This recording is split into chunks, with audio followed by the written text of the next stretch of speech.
Coming up this morning on Daybreak, why the first female firefighter in Nixa is now suing the department.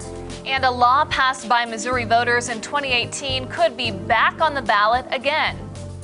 Also, we take a look inside the new jail that's happening in Douglas County over there. We have that story and more coming up this hour for you on Daybreak. Welcome back. Thanks for joining us. It's Wednesday, February 12th. I'm Lauren Barnes. And I'm Joe Morano. As we get moving and halfway through Daybreak, spend a lot of the commercial break talking spring training baseball. Just dreaming of that warm weather, right, Lauren? It is that time of year. We have to have some hope to hold on to because today's forecast will not get you there. Right. So, hey, pitchers and catchers are reporting for some teams, right? Woo! They start today.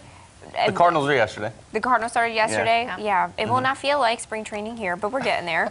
Dreaming of those Cardinals games at Hammons Field. Yeah, you just have to look at the pictures online and things like that, right? Yeah. Today will be pretty cold and wet. We've got a couple of different hazards again with an aerial flood watch in effect for south central Missouri and north central Arkansas until midnight. That's where we could get an inch of rain and issues on low water crossings. We also have a winter weather advisory north of Highway 54.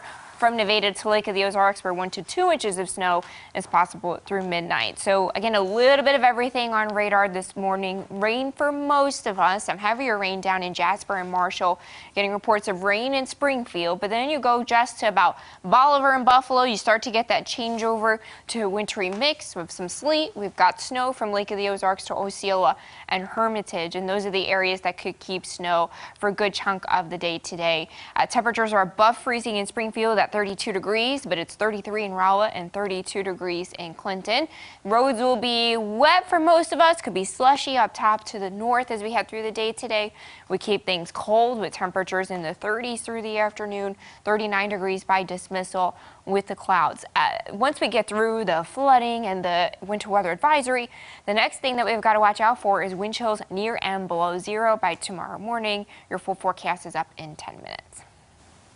3 years ago, the Nixa Fire Protection District hired its first female firefighter, but now she's suing the department. Dana Osborne alleges several forms of sexual harassment as well as other forms of mistreatment. Her attorney says she made numerous complaints in the past, but they've been ignored, so now they're taking action. Osborne is suing 6 total parties, the fire department as a whole, as well as its board of directors. In addition to that, she alleges the captain as the main perpetrator of these acts and also says the chief and 2 others are also responsible. Osborne says she received unwanted pictures of her coworkers' genitals. They watched adult films at work, and she was critiqued on a different basis than her male coworkers. This was filed last week, but Osborne's attorney says she actually still works there, as do those named in the suit. At work, they mostly just give her the cold shoulder. They ostracize her.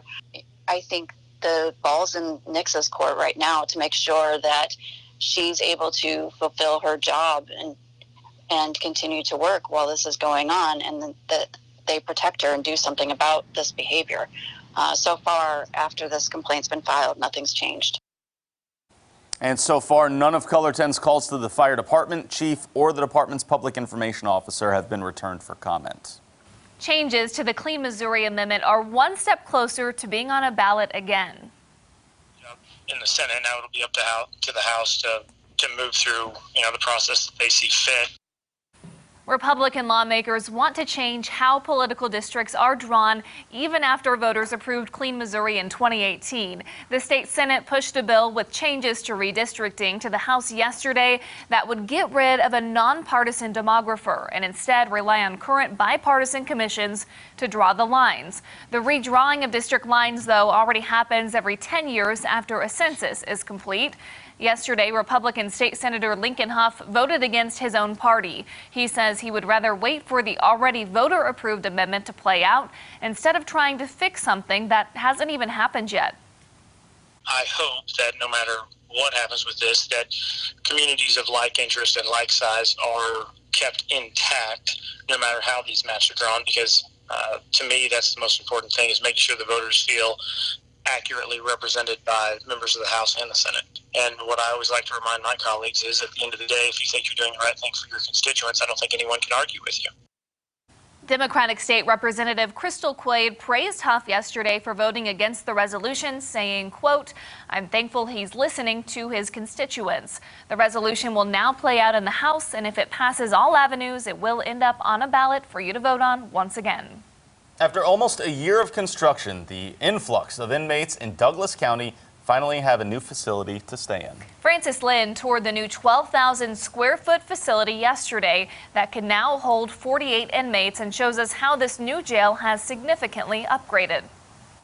The design of this new jail in Douglas County allows jailers to operate with little to no contact with inmates, increasing the safety of everyone. The dispatch and the jailer can control this facility 100% from sitting up there in the dispatch area. The jail has a total of 4 pods. Some pods, like this one with a more open dormitory style, house people who committed non-violent crimes. And other pods include a more secure lockup for people who are accused of more serious crimes. We don't hold that many violent offenders. If it's maximum security, they could spend up to 23 hours a day in here. There are even smaller cells that hold only 2 people. Our violent offenders, we want to try to keep more in a lockdown environment. Just having this capability to segregate somebody from the group will alleviate a lot of problems. And there's also a room specifically designed for people who want to hurt themselves. Because there's nothing in here. Right. Okay. Right. And these are pads.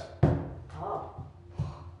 Wow. Yes. It's very soft. Yeah. They're monitored by the camera 24/7. Almost everything in this new jail is controlled through computers, something that was not an option at their current facility. Jailers are calling archaic. We're about as ancient as we could be in the current jail. These doors here were specifically designed in between pods to where we can push a button and it opens these doors up. It's easy. You touch it, unlock. My jailers carry a wand. They walk up here, they touch it. It automatically records date, time, who did it, everything. There are also 2 phones inmates can use. One of them has video capabilities. It serves a lot of purposes. They have to sign off that they've read our jail rules. All this to eliminate face-to-face interactions between officers and inmates. About a half a day on Saturday, a half a day on Sunday dealing with visits that we're not going to have to do now. I wouldn't want to walk back there every day and as soon as I open up the door, be faced with 8 guys that are being held in an old, dilapidated jail. Francis Lynn, Ozarks First.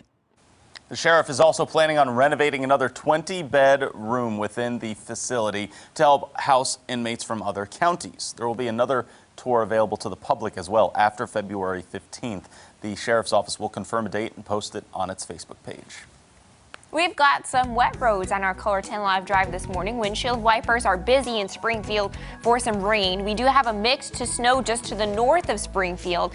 Details on rain and snow totals coming up right after this break. From Color 10 Ozarks First, Lauren Barnes, Joe Morano, and weather with meteorologist Elisa Raffa. This is Color 10 News Daybreak.